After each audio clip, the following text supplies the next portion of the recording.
and welcome into Fantasy Baseball today on Wednesday, April 9th. I am Frank Stampfl, joined by Chris Towers, our latest start of the year, and I know that because Chris was just yawning before we started. So it is a very late one here. Tuesdays are tough because everyone typically starts at the same time. We did get some day games, but lots of injuries, lots of stuff going on. Today on the show, we had aces across baseball, very mixed results across the board. Yes, some of those injuries, as I just mentioned. We'll talk about some replacements. Shane Smith might be legit. Looks pretty good once again, and much more. Let's jump in. Go crazy, folks! Go crazy! All right, Chris, you are up first, player of the night. I kind of feel silly going first because mine is a guy who had an okay start. Nick Lodolo had, 6 innings of 1-run ball? No, he didn't give up a run. Shutout. 6 shutout. 6 shutout innings, 3 hits, 1 walk, all great, except 3 strikeouts and only 8 swinging strikes on 87 pitches, including 1 with his curveball. What's going on there? And that is 3 straight quality starts for Nick Lodolo to open up the season, if I'm not mistaken. And he has 8 strikeouts in 18 2/3 innings. This is not my beautiful breakout starting pitcher. I am concerned about Nick Lodolo, despite the very, very promising ERA results so far, because I don't know what's going on with his curveball specifically. He is getting 5 inches less of glove side break with that pitch. And look, in this start, I think he had a 75% strike rate with it. CSW was 33%. Like, that's all good. And 84.8 mile per hour average exit velocity. Like, that's fine. But can Nick Lodolo really be an above average, very good major league pitcher without getting a lot of whiffs with his curveball? I have trouble seeing that. And it's not like the changeup is exactly picking up a ton of the weight. He only had 2 whiffs on 12 swings with that pitch today. So I don't know. The results are good, but the process is not what I want to see from Nick Lodolo. So I'm thinking Nick Lodolo might be a sell high candidate here.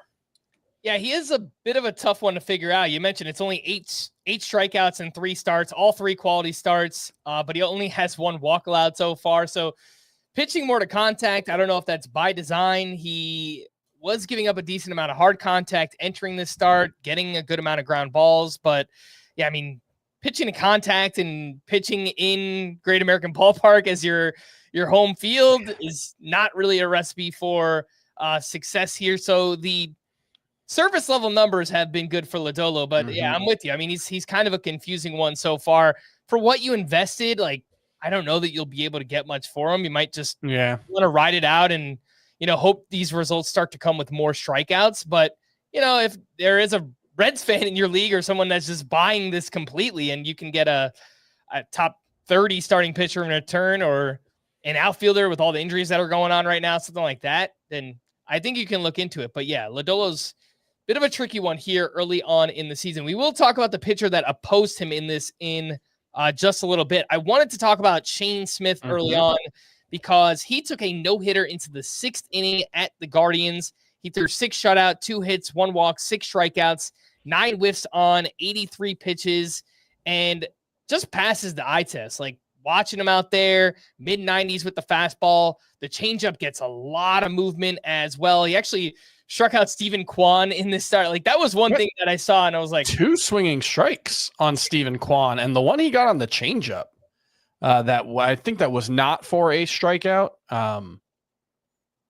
The changeup was like, you don't see Steven Kwan get fooled that badly. It was pretty impressive.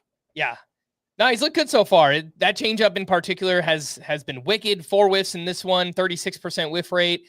And, we talked about him in spring training a little bit. Made the White Sox, 25 years old. He was picked up in the Rule 5 draft last year. Shane Smith performed well in the Brewers minor league system, 3.05 ERA, 105 whip, 10.8 K per 9, a 12.3% swinging strike rate. And say what you will about the White Sox, they've done some pretty good stuff with their starting pitchers over the past year or so. So 20% rostered here on Shane Smith. He's RP only on CBS, so you could use him as a SPARP here. I'm thinking that number needs to be a lot higher, Chris.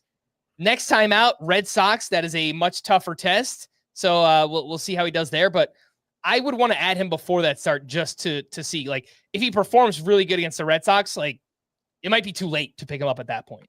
Yeah, I don't think there is like an ace level outcome. I don't think this is the next Garrett Crochet or anything, but he does a lot of things well, right? He's got big extension, big, good fastball velocity. The shape is okay. A decent pitch mix, slider, changeup, occasional curveball. And yeah, he was productive at the minor league level last season. It was like a 22% K- walk rate across 2 levels last year. Do you think the Brewers are regretting letting this guy go in the Rule 5 draft or leaving him available in that? Because, I think Shane Smith looks at the very least like a viable major leaguer. Now, there are 2 other RP-only pitchers who pitched on Tuesday night who had very good starts, if I'm assigning them all the right position, Landon Rupp and Easton Lucas. That sounds correct, yeah. And I think the talent level for all 3 of them is probably pretty similar. Lucas probably at the bottom, although there's some interesting stuff going on there, and he was awesome today. And so like Rupp versus Smith is a pretty interesting conversation because Rupp is more proven at the major league level as a reliever. He's also just on a much better team. So I might prefer him to Smith, but I think both are worth adding anywhere that SPARP eligibility matters at the very least. Well, let's talk about those 2 pitchers for a second here. Landon Rupp, 6 innings, 1 run allowed, 4 strikeouts, only 7 whiffs on 81 pitches here. Threw a lot more sinkers in this start, 52% usage. It was 39% in his first outing. So might explain why the whiffs were down here, but quality start. As you mentioned, pitches for a much better team here with the San Francisco Giants. And then Easton Lucas, who is on the Blue Jays. Great start in Boston. So very tough environment, really cold, obviously, across the league right now. 5 1/3 shutout innings, 3 hits, 1 walk, 8 strikeouts for him, 12 whiffs on 82 pitches. And interestingly enough, gets really good IVB, induced vertical break, on his fastball from the left-hand side. 18 inches of induced vertical break. That fastball had 5 whiffs in this one. He's 28 years old. He's mostly been a reliever in the minors, but performed well last year. So that's the thing that I find kind of interesting is that before last season, when he made 4 starts, he hadn't started a game since 2019.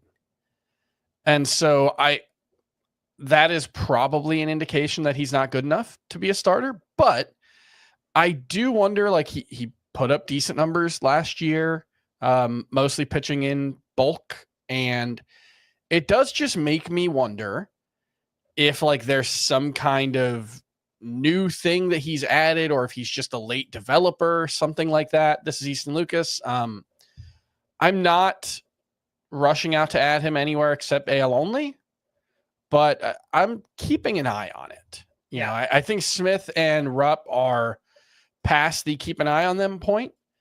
I'm keeping an eye on Easton Lucas after this one. Yeah. So how do you just rank the 3 in general? It sounds like Easton Lucas is last, but who would you take between Shane Smith and Rupp? I think it's Rupp ahead of Smith. I think they're both kind of interesting talents. So I'll just go with Rupp having the better situation. Also just had really big strikeout rates in the minors. So I think he's a little bit more interesting, but Smith is pretty interesting in his own right for sure. Yeah, I think I totally get the team context. I think I lean with Shane Smith. I think he's a little bit more of a complete pitcher just from what I've seen with the mid-90s fastball, the changeup, the slider looks pretty good. He got a really good strikeout on a curveball against Kyle Manzardo today as well. I know the curveball for Landon Rupp is really good, but I feel like Shane Smith might be a little bit more of a complete pitcher. So I'll take him at the top of that list.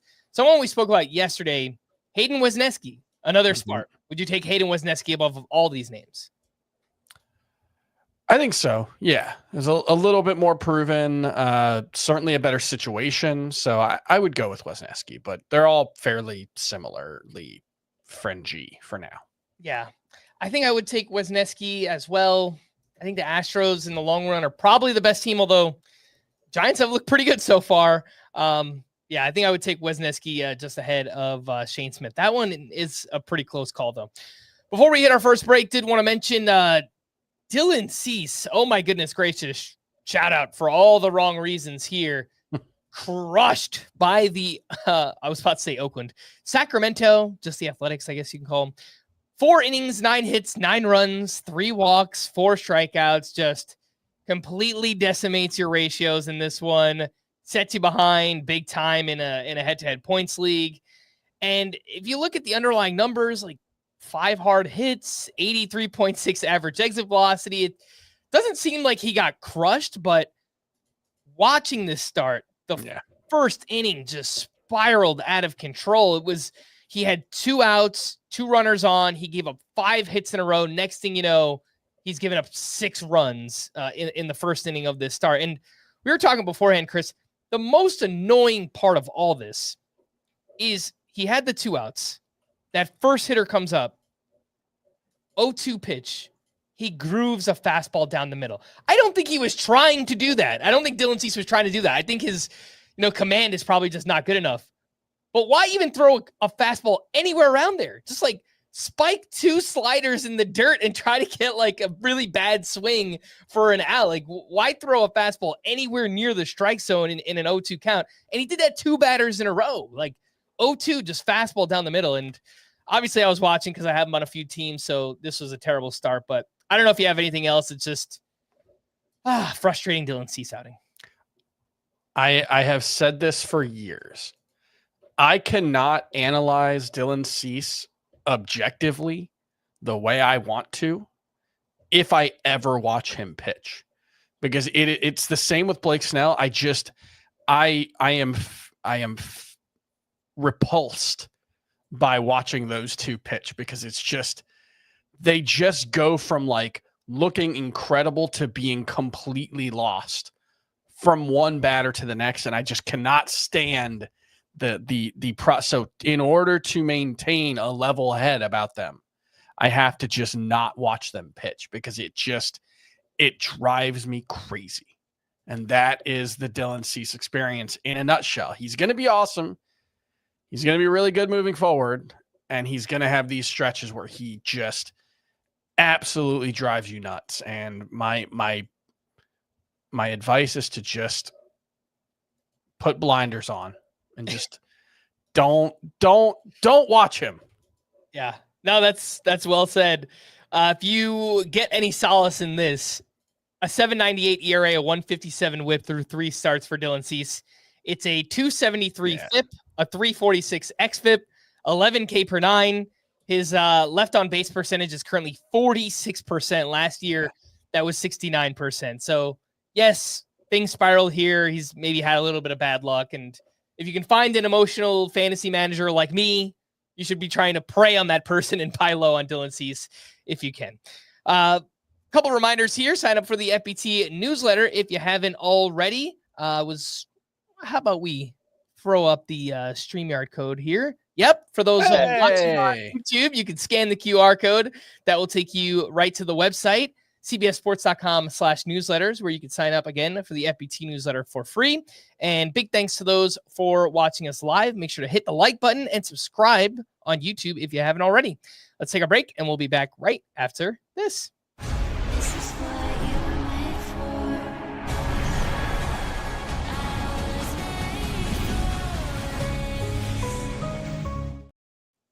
Welcome back in Fantasy Baseball Today. News and notes. Chris, buckle up. Lots of injuries to talk about. It was a rough day and a rough one for the Padres in particular. Jackson Merrill was placed on the IL with that hamstring issue. He missed Monday's game, and we thought, all right, maybe he's just day-to-day here. They're going to play it safe. They put him on the IL. But also, Fernando Tatis left this game with an apparent injury. No word on what that is just yet. Looked like a shoulder, though. and a surgically repaired shoulder, Yeah, right? were you watching? I saw some video of like a swing where he kind of like pulled up lame a little bit. So he stayed in the game after that, but then did leave, I think, after his next plate appearance. So hopefully it's not that, because obviously he's had a lot of problems with his shoulders, but that was scary for sure. And this is part of the problem with Fernando Tatis. He's uber talented, but he has dealt with a lot of injuries so far in his career. Mm-hmm. And Jake Cronenworth also left after suffering an injury on a swing. And I haven't seen an update on that yet either. Obviously, that's, these are late games on the West Coast. So as we learn more, we will let you know. Matt McLain was placed in the IL finally with a left hamstring strain. They also demoted Carson Spires. So Will Benson and Noelvi Marte were recalled, and it'll be interesting to see if Noelvi Marte gets any playing time here in Matt McLain's absence. Wyatt Langford left Tuesday night due to right side tightness. Now, he dealt with oblique tightness earlier in spring. That was to the left side. So I guess that's glass half full, that it's not the same oblique that he already dealt with, but now this is he's dealt with soreness to both obliques within basically a 1 month span, a 2 month span here for Wyatt Langford. It doesn't help playing in the cold early on, I'm sure. Obviously, you're really tight and, things like this can happen. And he was off to a great start. He hit his 4th home run in this game. He already has 2 steals. So not great. My guess is if the Rangers play it safe, we probably see Wyatt Langford land on the IL, but I don't know that for certain. That's just me speculating right now. Yeah, obliques and hamstrings are kind of the two that you just kind of assume an IL stint, even if the team is playing it, underplaying the severity. Just kind of, it's really hard to only miss 2 or 3 days with those kinds of injuries. And I just refreshed here, and I'm seeing Tyler Soderstrom was removed with calf tightness as well. So yet another injury here. This is like a devastating Tuesday night. My goodness. Pablo Lopez left his start early due to right hamstring tightness. He will get an MRI on Wednesday, but the injury is thought to be minor. We'll see. Zach Eflin is going on the IL with a low-grade lat strain. He's shut down from throwing for a week. So another pitching injury, and my guess is Kyle Gibson will be up at some point here in the near future for the Orioles. I don't think he's started in the minors yet, but I would imagine so. Yeah. Yeah. I mean, they're desperate, right? There's a lot of teams that are just desperate for pitching help right now. And the Orioles are one of those. Charlie Morton has an ERA near 9 through his first 3 starts. So they're yeah, but Chris, who could have seen that coming for a 40? I mean, he is 62% rostered. For tomorrow's newsletter, I wrote, Charlie Morton is 62% rostered. He doesn't need to be. Drop him for Shane Smith. That is the kind of hard-hitting analysis you get in the Fantasy Baseball Today newsletter. And it's all for free, so why not sign up? Donnie DeLuca, another injury, placed in the IL with a right shoulder strain, expected to miss 2 to 4 weeks. And my first thought was Chandler Simpson, maybe it's happening. But the Rays called up Coco Montes instead, and they started Christopher Morel, Cameron Meisner, and Jake Mangum in the outfield on Tuesday. Imagine a month ago I told you that it would be April 8th, and that would be the starting outfield for the Tampa Bay Rays. That is not ideal for them. Yeah, I'll just point out with Chandler Simpson, he's only played 8 games at AAA, and look, he's got 5 steals. Oh, yeah. That's what he does. The Rays almost never call anyone up, especially their top prospects, without a lot of time at AAA. They might get desperate enough to change that with Simpson, and they might believe that he's exceptional, but I would guess it's not until later in the season, even if there are more injuries in the outfield, unfortunately. Yeah, I think that's fair. Blake Snell, who is on the IL with a shoulder injury, will be shut down from throwing until Monday. Spencer Arrighetti was placed in the IL with a fractured right thumb. I have not seen a timeline on this at all. Chris, have you seen anything on how long Arrighetti can be out? No, I did look at some previous injuries for pitchers with a fractured thumb, and seems like the average time missed was about 45 days. So that'd be about 6 weeks, which that timetable makes sense. There weren't any shorter than about 40 days. And that feels pretty. It was his pitching hand, right? I didn't actually. Yeah, it was his right thumb. His right hand. Yeah. You could see maybe it being a little quicker if it was the glove, but thumb's pretty important for pitching. So I would guess it's going to be more than a month. Here we go. I got a quote here from Mike Schilt on Fernando Tatis Jr.'s left shoulder injury. So confirming that it is the shoulder. Checking out medically, everything seems to be intact and good shape, and strength is good, and he's not overly concerned. So we err on the side of caution tonight and will evaluate it. So I guess that's the best news we can get for now. Nothing is completely out of whack, but yeah. We'll see. We wait and learn on Fernando Tatis. Ronaldo Lopez underwent arthroscopic shoulder surgery on Tuesday and will be shut down for 12 weeks. The surgery was termed as a cleanup procedure, and he's a pretty clear drop if you just need the IL spot, or, I mean, unless you play in a league with IL spots, you can probably just drop Ronaldo Lopez. I think you'd have to have like unlimited IL spots to really justify it, because that's shut down for at least 12 weeks. And then you got to start the whole. So you're talking about like mid-August at the earliest for him to return, and no guarantee that he's any good after that. I would be shocked if we get anything useful from Reynaldo Lopez. All right, sticking with the Braves, Spencer Strider has a target of about 90 pitches for his rehab start on Thursday, which will likely be his final one before being activated. So please just make it through that start okay, Spencer Strider. CJ Abrams has missed 2 straight due to right thigh tightness. Nestor Cortez received a PRP injection in his left elbow, but remains without a timetable. Lane Thomas left after getting hit by a pitch on his right wrist. He was diagnosed with a contusion, hopefully nothing more. Jake Rogers was placed in the IL with a left oblique strain. And if you play in deeper 2-catcher leagues, Dylan Dingler has hit well. He has a little bit of prospect pedigree. He went 2 for 3, hit his second home run of the season here on Tuesday. He's batting .364. He's only 8% rostered. So, 15-team, 2-catcher leagues. I think Dylan Dingler is a name that you can look at. Mm-hmm. Francisco Alvarez will begin a rehab assignment on Wednesday. He's on the IL with a hamate fracture in his left hand. Victor Robles was diagnosed with a small fracture in the humeral head of his left shoulder and is expected to be sidelined for at least 12 weeks. Dominic Canzone was added to the Mariners roster. Josh Lowe is moving pretty pain-free, according to manager Kevin Cash. Lowe is on the IL with a grade 2 right oblique strain, and it is still a ways away from returning. Josh Young was activated from the IL. He was in the Rangers lineup batting 7th. He went 3 for 4 with a double, triple, run, and RBI. Ranger Suarez will begin a rehab assignment at single A on Thursday. He's on the IL with lower back stiffness. Landon Knack will start Wednesday for the Dodgers. Chris, any interest in deeper leagues in Landon Knack? He's not without intrigue, but I think it's probably a case where you need to see it first, especially because we do have a decent number of like low end pitching targets like Shane Smith and Landon Rupp, who I would definitely prioritize. So it's got to be a pretty deep league for Landon Knack. All right. Braves manager Brian Snitker indicated Drake Baldwin will still play quite a bit even after the return of Sean Murphy. Kind of feels like it would be just bad for both players' fantasy values.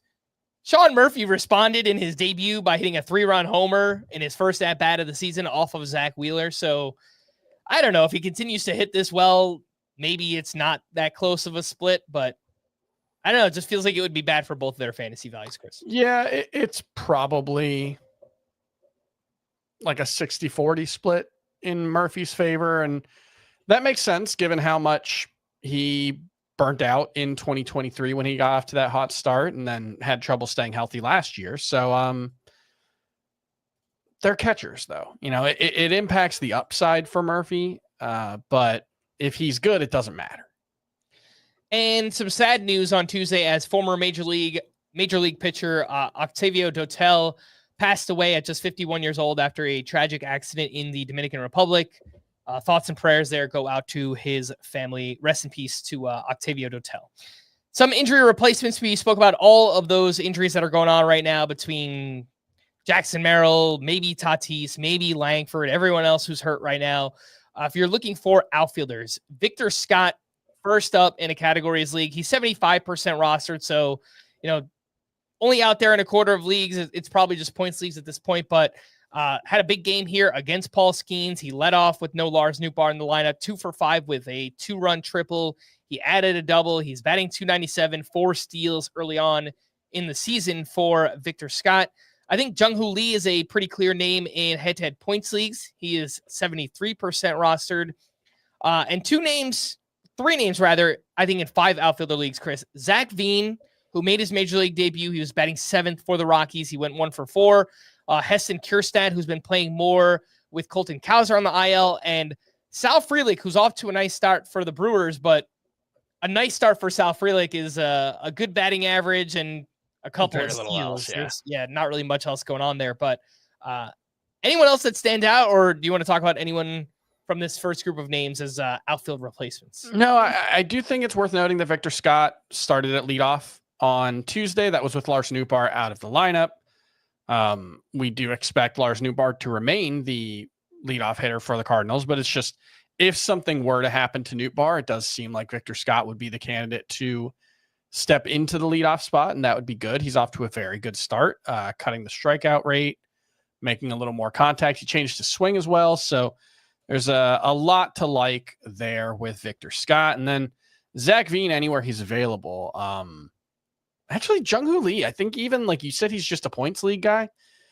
I think because he's running a little bit more. Did he get his 3rd steal today? Let's take a look. I can't remember. I saw him running, but I couldn't tell if it was. He already had his 3rd steal, but he went 0 for 4 on Tuesday. Okay, he did get on base, but I guess it might have been a balk that was on a steal attempt. And yeah, but I think Jung-Hoo Lee's like going to be a good source of batting average. He's going to hit for not much power, but if he can be a 15-15 guy with a 280 batting average, that's super useful. So I think Jung-Hoo Lee's going to matter in any league, really. Yeah, and he's batting 3rd consistently. Yeah. So the counting stats should be there for Jung-Hoo Lee. Both him and Victor Scott are less than 50% rostered on Yahoo. A lot of those are head-to-head category leagues. Chris, who would you favor in that format, Jung-Hoo Lee or Victor Scott? Probably just depends on what your team needs more, because Victor Scott's going to be a bigger source of steals, but I think there's a pretty good chance Jung-Hoo Lee's just better at everything else. So if you specifically need stolen bases, okay, fine, Victor Scott, but otherwise I think Jung-Hoo Lee's just the better option. I have 3 deep league names written down here for outfield. Max Kepler is someone we've talked about a lot. He's 26% rostered. Jake Mangum of the Rays, who does have a little bit of batting average and speed, it seems like, at least based on his minor league numbers. He's been playing a lot. And Cameron Meisner with Johnny DeLuca going on the IL here. He's going to play more for Tampa Bay. And, he's another one who's had some power and speed in the minors. It's a lot of strikeouts here. But Chris, these are deep league names: Max Kepler, Jake Mangum, and Cameron Meisner. Definitely like Kepler the most out of this group. He's in the best lineup. He is the only one with a major league track record to speak of. I know he was pretty bad last year, but there was a lot of really interesting stuff going on in Kepler's profile in 2023. In particular, his quality of contact was way better than it had been before. And then he got hurt and missed time with a knee injury, I believe. He reworked his swing this spring. I think Max Kepler is very under rostered. I think Scott in his hitter column this week said that Max Kepler is the most under rostered player in fantasy right now. Well, yeah, I would not argue with that. I mean, it's just, he's out of the lineup here on Tuesday against Chris Sale. Maybe he's not going to play against every tough lefty. And watching a lot of Phillies games, they love Edmundo Sosa, man. They're just trying to find ways to get Edmundo Sosa. It's just like started his first ever game in left field today and robbed a home run in like the first inning. That was a sick catch. That was so cool. Yeah, he didn't know how close he was to the wall, and he just kind of put his glove up there. And man, that was not awesome for Marcell Ozuna owners like me, but it was a really cool catch. Did a little shimmy. It was great. If you're looking for middle infield help with Matt McClain on the IL, some names in shallower leagues: Otto Lopez, Mason Wynn, who started to pick things back up, and Jacob Wilson, who is all these names are between 60 and 70% rostered. So we're looking at shallower leagues here. Wilson, 3 more hits on Tuesday. He's batting 400. He's got an OPS of 1,000. He only has 2 strikeouts and 45 plate appearances. Also 0 walks. So I think we kind of know it's an aggressive approach. He's not going to walk, but he's not going to strike out. He also has a 59% ground ball rate with an 85 mile per hour average exit velocity. So maybe that doesn't matter because he's just going to put the ball in play so much, Chris, but Jacob Wilson is off to a nice start to his credit. Yeah, I mean, that is the difference between Jacob Wilson and Luis Arias, who's the most obvious comp for him. Luis Arias he makes a lot of contact, yes. He also just hits a ton of line drives. He is actually not a ground ball guy. For the most part for his career, he's been between 42 and 45% ground ball rate. So that's a big difference between him and Jacob Wilson. But I do think Jacob Wilson's probably the most interesting of this trio. That ballpark looks great. We've seen a lot of big offensive numbers in the games in Sacramento so far. I do believe the batting average will be very strong. And hey, he moved up in the lineup today, all the way to 7th. Small steps. Yeah. I think in a points league, you kind of just ride whoever is the hottest hitter of this group right now. And Wilson probably is that. Otto Lopez got off to a nice start. He's now 1 for his last 15 over the past 4 games. I still think he's going to be, okay and serviceable throughout the course of the season.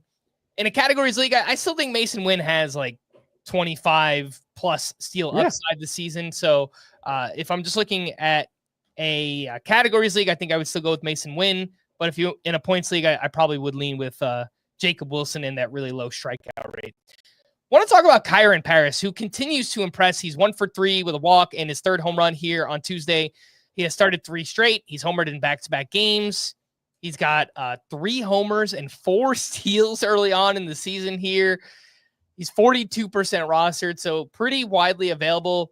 Minor league numbers kind of all over the place, but I feel like I heard somewhere or read something that, he just completely reshaped his swing in the offseason. Yeah. What do you think about Kyron Paris, Chris, and him being 42% rostered? Like, how much higher does that need to be right now? He's obviously hot right now. I don't know. Like, his minor league track record is really bad. 2023, he hit 255 with a 29% strikeout rate. 2024, he hit 167 with a 35% strikeout rate. Maybe the swing change helped him unlock something. I don't know. The quality of contact metrics aren't particularly impressive. Even at the minor league level, he only had 4 batted balls last season above 105 miles per hour. At the minor league level, he hasn't hit one. I think his hardest hit ball so far this season is like 107 miles per hour. Given that, I'm pretty skeptical that there's much of anything here, but I can't say for certain. I think 42% rostered is probably fine, but there's enough stolen base potential there, especially that maybe you can look at him in roto leagues. I don't know what to make of it, because the only case for him mattering for fantasy is that he's just a completely different player than who he was at the minor league level, right? Because what he was at the minor league level, there's no reason to be interested in a guy who strikes out 30 to 35% of the time and doesn't have, you have to have 30 homer power to strike out that often. So the case is that nothing that happened before 2 weeks ago matters, or I guess a month and a half ago, because he had a very good spring. We'll give him that as well. I don't know. It's a totally blind leap of faith, but maybe there's something there. Yeah, again, that was Kyron Paris that we're talking about, and 4 walks to 6 strikeouts, really small sample, 26 plate appearances, but it's a 15% walk rate, 23% strikeout rate. Reading an article here from The Athletic talking about Kyron Paris's swing change here. Yep. Apparently he worked with Aaron Judge's personal hitting coach in the offseason. So clearly made an effort. And if you look at the prospect grades, 50 raw power, 60 speed, like there are some tools here. Yeah, there's not nothing power and speed. And, if he's making more contact, I don't know how long he can keep this up. Every year there are players that just come out of nowhere. So I think I would take all 3 of the other names ahead of him. Otto Lopez, Mason Wynn, Jacob Wilson. If you play in a deeper league where he's the best, most interesting middle infielder available, yeah, I would pick him up and I would see where this goes. I picked him up in a few 15-teamers this past week. I didn't start him, but I just kind of want to see where it goes. And maybe he turns out to be a breakout, maybe not. But, now is the time of year to kind of experiment with players like this and see if they stick. A couple of their names in deeper leagues: Max Muncy of the A's, Ryan Bliss of the Mariners, Brendan Rodgers of the Astros. Not much interest here, Chris, but, we're talking deep leagues. Do you like any of those three? Yeah, I mean, Bliss has some speed. Muncy has a little bit of pop and a little bit of speed. Rodgers, maybe the Astros have unlocked something. I know he's hitting well so far. I don't think any of these guys are particularly interesting. I guess if you needed someone right now, Rodgers would be the best choice. But I'm a little more interested in Muncy as a long-term play. Although, I guess not super long-term, because Geloff could be back at some point in the next month or two, and Muncy's going to have to hit by then. Yeah. I did want to, again, just mention Sean Murphy. If you lost Ivan Herrera in the past week or so, then Murphy seems like a pretty obvious replacement. And again, he went 2 for 4 with a 3-run homer off of Zach Wheeler, and he's only 39% rostered on CBS. Let's take our final break. When we return, we'll shift over to some waiver wire pitchers, recap the rest of Tuesday's action right after this. The clock never stops. Relive the greatest moments with uninterrupted highlights and more. It's Gareth Bale. Oh, wonderful goal. On the UEFA Champions League channel. Streaming free. Welcome back in Fantasy Baseball today. Taking a look at some waiver wire pitchers. We already spoke about Shane Smith. We spoke about Easton Lucas. We spoke about Landon Rupp. Other name here is Jamison Tyone, who I think is kind of just a matchups play at this point, but it's 2 quality starts in a row. This one, a tough matchup against the Rangers, 6 innings, 3 runs, 6 strikeouts. He had 12 whiffs on 85 pitches. He threw more curveballs in this one. It was a really good pitch for him. The overall numbers don't look great here for Tyone, but had a solid season last year. He's pitching for a good Cubs team. The run support should be there. Looks like he might be in line for 2 starts next week, Chris, but the D-backs and at the Padres. So, and he is, what's his roster rate? He's like 60% already. 69%. I don't see much reason to add him anywhere that he's available, given those matchups. And by the way, after that, it's probably the Phillies. So I don't think I want to, look, I said that about the Rangers matchup, and this was a pretty good performance. So that's not everything, but can you really roll the dice on that 4 times in a row and expect good results? I'm pretty skeptical. Tyone is competent. I just don't think he's much more than that. One name in deeper leagues, Kyle Hendricks, pitched well at the Rays, 5 shutout innings with 4 strikeouts here. Just spammed his changeup, and it was really good. He got, all 9 of his whiffs came on that changeup. He's been serviceable through 2 starts, but he's also Kyle Hendricks. Chris, any very deep league interest in Kyle Hendricks? I think the best you can hope for is serviceable. I would rather take the shot on Lucas, Smith, Rupp. Yeah. Probably Tyone even against those matchups. Yeah. All right, let's move on to aces who did not perform like aces. And we already spoke about Dylan Cease, but Paul Skeens, it turns out he is human. A rough outing against the Cardinals, 6 innings, 5 runs, 7 strikeouts.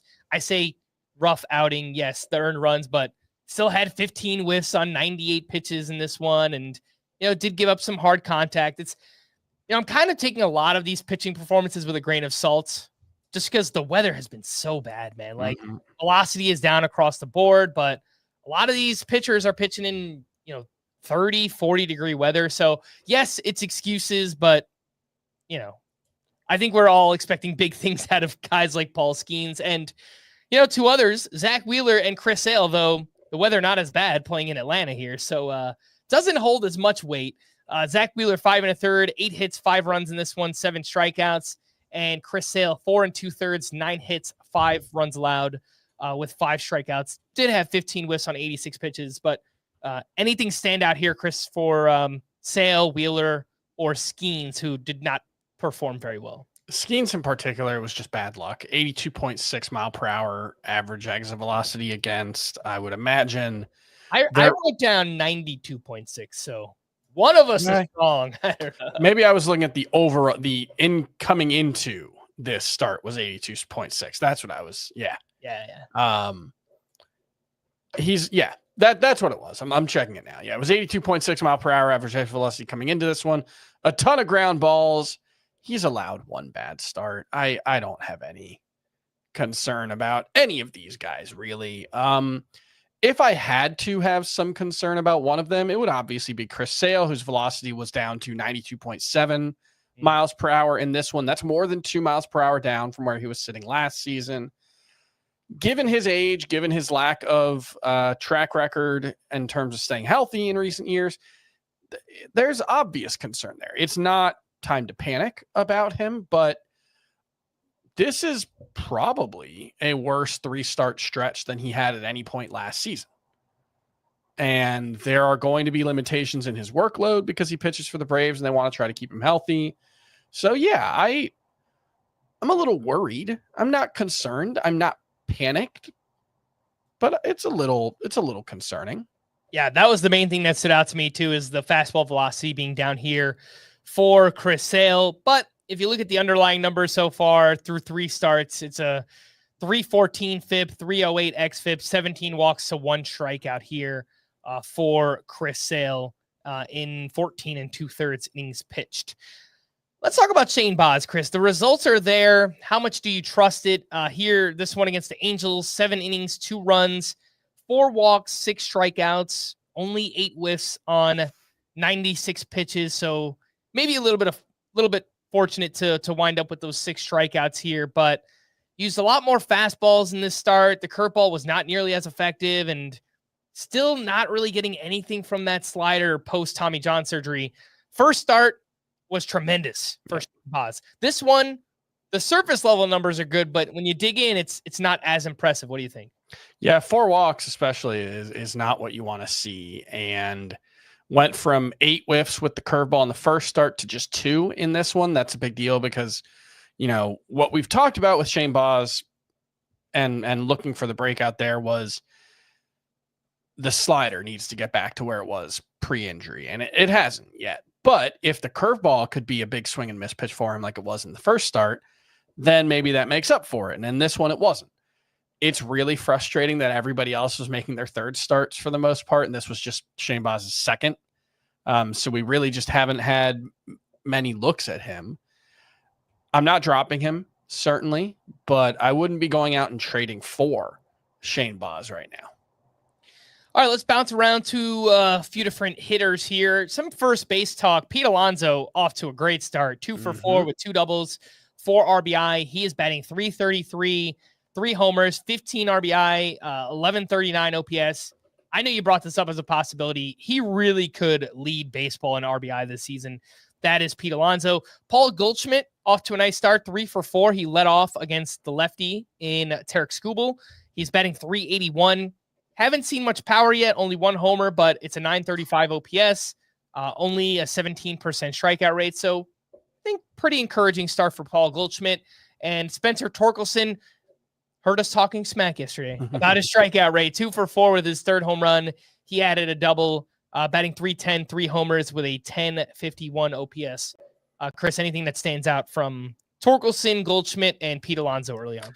Yeah, I mean, Goldschmidt is probably the one most worth talking about just because Torkelson, it's just hang on to him and see if it's real.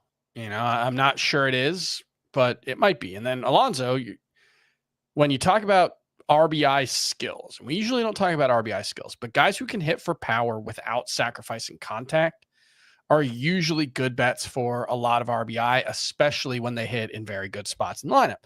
Pete Alonso is behind Francisco Lindor and Juan Soto. So, yeah, I think there's a decent chance he leads the majors in RBI. But Goldschmidt's the most interesting one because he's very much on the edge, right? Like, he was drafted probably in every league, but not super high. And you're just hoping there's like that second half bounce back that he had last year can carry over. And I think so far it has, right? We haven't seen the strikeout rate climb above 20% even. It was close to 30 in the first half last season. His bat speed hasn't declined this year. That's a good sign given his age. I don't think we're ever going to get much power from Paul Goldschmidt. I think what you were hoping for was 20 home runs and double-digit steals and pretty good counting stats in a good lineup. And I feel like what we've seen so far makes it look like a decent bet. Yeah. And you know what? The lineup context as well for Paul Goldschmidt. He's either going to bat first against lefties or cleanup against righties. So being right at the top of that Yankee lineup, which, say what you will about their pitching. I know they haven't hit in this series, but I think the lineup is still going to be really good when everyone's healthy there. So should be a pretty good spot here for Paul Goldschmidt as well. 2 Nationals bats are heating up here. James Wood, 3 for 5 with a double dong, 5 RBI. Both of these homers came off of a lefty. And Chris, he finally hit one to the pull side. You heard me yesterday. Let's go, James Wood. In 2 games against the Dodgers, 4 hits, 3 homers, 7 RBI, 1 steal for James Wood. And some signs of life from Dylan Cruz, 2 for 4 with his 3rd steal, 2 runs scored. He has multiple hits in 2 of his last 3 games and only 3 strikeouts in his last 6 games total, which I think is a good sign for Dylan Cruz. And with regards to James Wood, that was not his first home run to the pull side of this season. That was his first batted ball in the air to the pull side. He entered today with a 76% ground ball rate. Last year it was 55%. I think that's just going to be a problem for him, and he's going to have absurd results on balls in play. Luckily, he constantly hits the ball hard. He hits the ball hard about as often as anyone in baseball. So, it could be like Christian Yelich, but with worse plate discipline, like the early Christian Yelich, where he would hit the ball hard. There was some pop there, but it just wasn't like the huge home run totals consistently. I think it might be more like 20 to 25 for James Wood, but he's going to hit for a good batting average with his athleticism, and he's going to steal some bases. So it still looks pretty good. And then Dylan Cruz, I can't say I was never worried because we have no track record of major league production to go on there, but I figured he would turn it around. My only concern really was, can Dylan Cruz turn it around before the Nationals decide they have to send him down? Now he's starting to show signs of it. I'm pretty unconcerned. I hope nobody dropped him. There's still plenty of upside here. The Brewers enjoyed their first game in Coors Field. They scored 7 runs on 11 hits, and Jackson Trio 2 for 5 with a double, triple, steal, and 2 RBI. Over his last 6 games, he's got 10 hits, 3 homers, 9 RBI, 1 steal. Remember the 5 strikeouts on opening day? Me neither. Jackson Trio, really good. Bryce Terang, 1 for 4 with his 3rd home run. This one came off of a lefty. He's off to a very nice start. 2 players who are not off to good starts. Yelich hit his 2nd home run. William Contreras hit his 1st homer. Chris, is there anything you've seen in the underlying numbers regarding Yelich or Contreras that maybe has you a little bit concerned early on? I'm going to be honest. I haven't even looked at the underlying numbers for either of those guys yet. And Contreras, like there is nothing I could see in William Contreras. I could look at his Baseball Savant page and it could just be the deepest ocean blue in every category through the end of April. I don't think I would move him down in my rankings, even if that was the case, just because he has earned that benefit of the doubt. As for Yelich, his bat speed is down a little bit from last year, not so much that it's super concerning, but he does have a long swing. So that's something that you could see, potentially being a concern. He struck out a lot in the early going as well. It's 27 plate appearances, 43 plate appearances is what it is overall. So it's still too early. I'm just more concerned about him, obviously, because he's coming back from back surgery and he only played 8-10 games in spring. So we just don't have a huge track record of what he looks like post back surgery, but I haven't thought about moving him down yet. Terang, kind of interesting that he's hitting the ball harder, kind of interesting that he is swinging harder. His swing speed is still really low, but it is higher than it was last season. So maybe he's not quite so punchless as we thought, but I'm pretty skeptical that you're going to get much from him moving forward as a hitter. One thing I want to watch with Christian Yelich, I think the bat speed is a good thing that you bring up, and 14 strikeouts so far, a 33% strikeout rate for Yelich. That could be A, timing, or B, it could be, hey, guy in his mid-30s coming back from back surgery. Yeah. So, let's watch that and see where it goes. The Cubs offense continues to produce. Facing Patrick Corbin definitely helps that. Seiya Suzuki had 3 hits, a walk, and 2 RBI. Dansby Swanson, 2 for 4 with a sock and a shoe. His 4th home run, his 2nd steal. And Pete Crow Armstrong, Chris, take it back. Take back every bad thing you ever said about Pete Crow Armstrong. 3 for 5 with 2 RBI and 2 steals. He is up to 6 steals on the season. I've said it once. I'll say it again. Kind of feel like the Cubs offense could just be awesome this season for fantasy. Yeah, I mean, I will say nobody ever said Pete Crow Armstrong wouldn't have any good games as a hitter, and he finally had one. It's not 100% true. He had 2 2-hit games earlier, but he is hitting 222 with a 578 OPS after going 3 for 5 today. So I'm not going to take anything back yet. I still feel very skeptical. Good to see Dansby Swanson getting off to a good start, though. He was a guy who had a good second half last year, had core surgery in the offseason, something he's been playing through for a while. We talked a little bit about him this spring as someone who was probably being overlooked, and good start for Dansby Swanson. You like to see that. Let's get into the pitching leftovers here. Cole Reagan's dominant against the Twins. 6 innings, 1 run, 11 strikeouts, 0 walks. He had 18 whiffs on 96 pitches. Back-to-back starts with double-digit strikeouts for the first time in his career. Tarek Skubal's first quality start came against the Yankees. He threw 6 shutout with 6 strikeouts. He had 11 whiffs on 87 pitches. Framber Valdez with a strong outing at the Mariners. He threw 6 shutout with 8 strikeouts here, 11 whiffs, and threw the sinker a little bit less in this one, more changeups, and obviously a lot of curveballs for Framber Valdez. Anything on this group, Valdez, Skubal, and Cole Reagans? I really don't have anything to add on these guys. These are our aces acing for the most part. Valdez is leading with his curveball so far this season, which is, what we saw last year that got his strikeout rate up. So that's a good sign. And he does have, like 21 strikeouts in 18 innings. He has more strikeouts than innings so far, I believe. So, 21 and 18. So that's a good sign. Yeah, again, that was Framber Valdez. 3 pitchers who were solid. Luis Castillo, 5 shutout with 6 strikeouts against the Astros. He had 14 whiffs on 102 pitches, 12 of those on the fastball. Freddie Peralta survived Coors Field, 5 innings, 1 run with 6 strikeouts. He had 14 whiffs on 83 pitches. And Sonny Gray pitched well against the Pirates, 5 innings, 1 run, 4 strikeouts. Only threw 71 pitches. Thankfully, it doesn't sound like there was anything. Yeah, I was looking here. It was also 38 degrees in Pittsburgh. So I don't know if that was why they pulled him early, but overall, it was an okay outing. Anything on Sonny Gray, Freddie Peralta, and Luis Castillo? Yeah, Sonny Gray's velocity was down a little bit, about 1 mile per hour on everything. So between that and the 71 pitch limit, I was just keeping an eye on it. But like you said, I think it was probably just something with the cold weather and they didn't want to push it.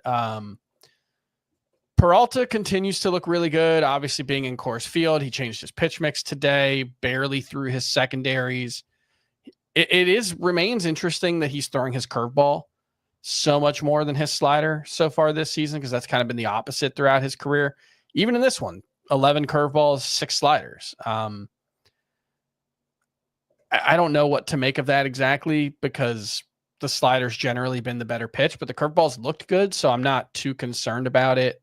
And I think Peralta has looked good. And then I want to say that concerns about Luis Castillo's demise were overstated this spring, given the way he's pitched so far, which has been very solid. And he looked really good in this one, especially 9 swinging strikes on his 4-seamer. That's something we haven't seen from him. Or was it 11? There's a lot of swing strikes. Yeah, I think it was even, it was 12. Okay, there you go. He's pitched all 3 of his games so far in T-Mobile.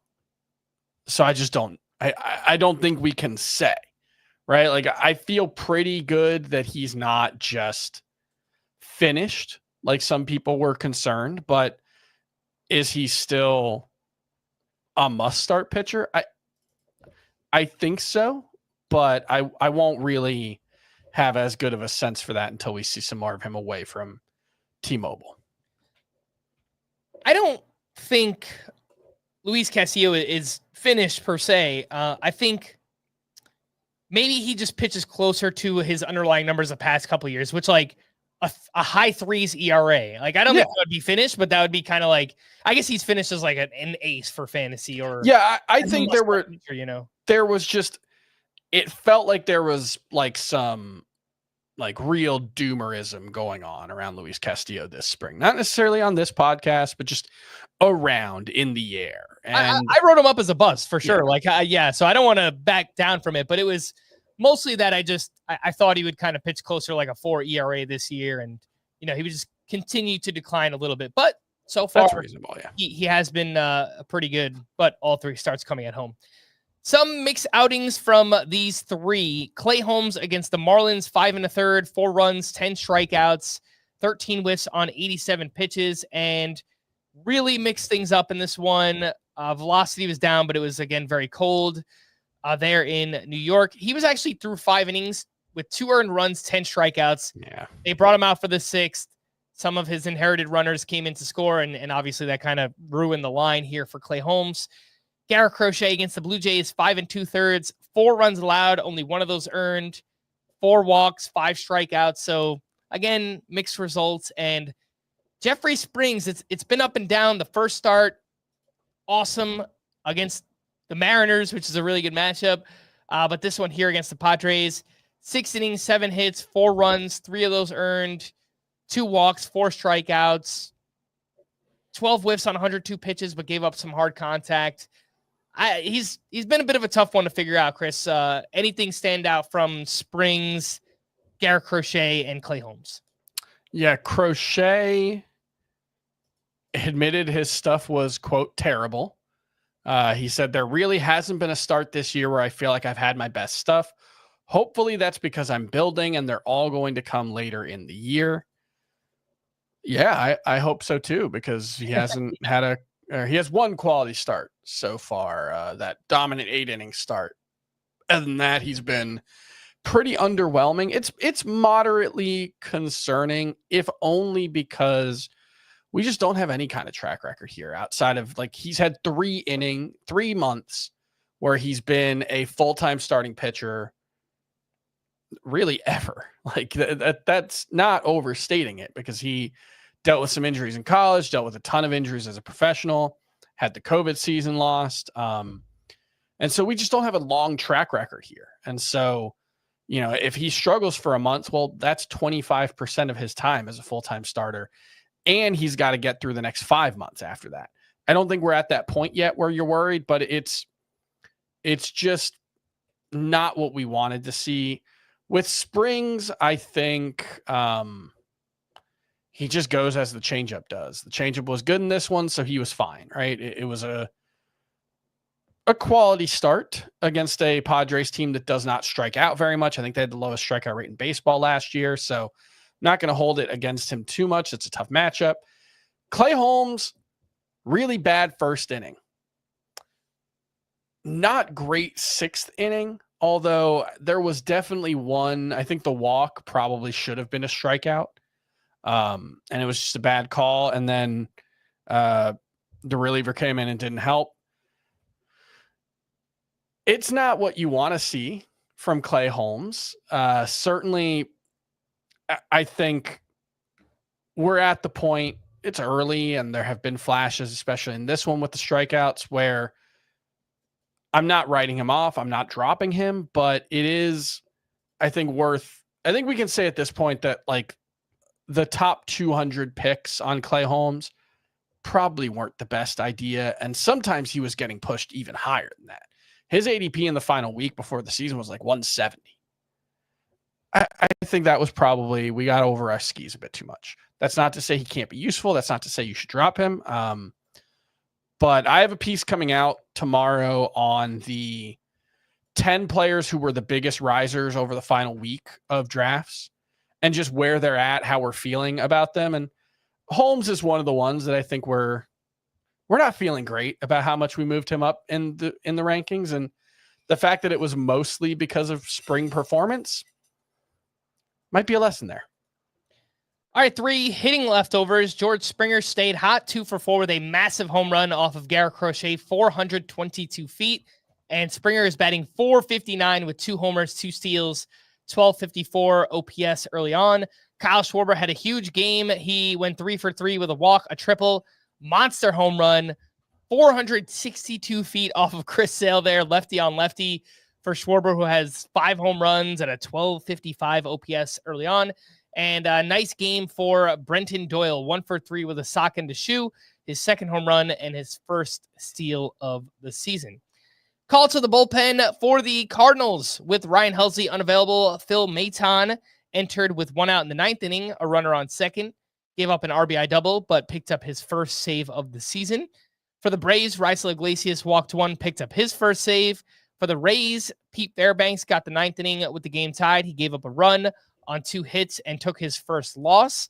On the other side, Kenley Jansen got the 9th inning with a 1-run lead, gave up 2 hits, but struck out 2 for his 3rd save. Also want to add there, Ben Joyce, I believe, gave up 3 runs on like 1/3 of an inning in that one. So that's also just good news for Kenley Jansen. Yep. For the Reds, Emilio Pagan got the 9th inning with a 1-run lead. He retired the side in order for his 2nd save. They did not use Tony Santillan at all in this game. He got the save on Monday night. I think Santillan is probably the highest leverage reliever, but I do think he's probably going to be used before the 9th inning most of the time. So let's say could be an Urseg versus Estevez thing. Yeah, while Alexis Diaz is out, I'll go like 60% saves to Emilio Pagan, maybe 30% to Santillan, and 10% other. But I would guess Diaz is back next week, and I would guess they're going to give him a chance to get the job back. Yeah, it's interesting. I don't think it'll happen right away, though. I think they'll probably... I think they'll work him back in a little slowly, but yeah, I think their goal is to get Diaz back as the closer. Probably, yeah. For the D-backs, A.J. Puck got the 8th inning with a 1-run lead facing the top of the Orioles lineup. That was Gunnar Henderson, a lefty, Adley Rutschman, who's a switch hitter, and then Ryan O'Hearn, who was a lefty. He gave up a hit and struck out 1. Justin Martinez got the 9th. He struck out 1 for his 2nd save of the season. To stream or not to stream on Wednesday, we have Max Meyer at the Mets. Tyler McGill is home against the Marlins. On the other side, we have... Nick Martinez at the Giants, Verlander facing the Reds, Landon Knack at the Nationals, Logan T. Allen home against the White Sox, Eric Fetty at the Pirates. What do you think?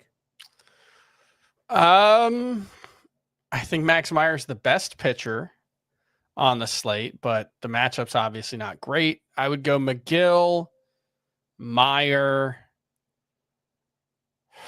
Boy, I think I would go Justin Verlander third. Just the Reds have been so bad, but he hasn't given us much reason to believe that he has much left. So I don't say that with a ton of confidence. Yeah. I think I would go McGill first, Meyer, then probably Fetty and Logan Allen, but that's solely just playing the matchups there with those two. And then on Thursday, it's a shorter slate. I think we only have 6 games on the schedule. Jose Soriano at the Rays, Zach Littell facing the Angels, Jonathan Cannon at the Guardians. Ryan Feltner is home against the Brewers. I could see Littell having a good start. I could see Soriano having a good start. I don't like anybody else here. Yeah, agree completely. We are going to wrap there. For Chris, I am Frank. Thanks as always for tuning in to Fantasy Baseball today. Please make sure to follow and leave a 5-star rating on Apple or Spotify, and we will be back again tomorrow. Bye-bye.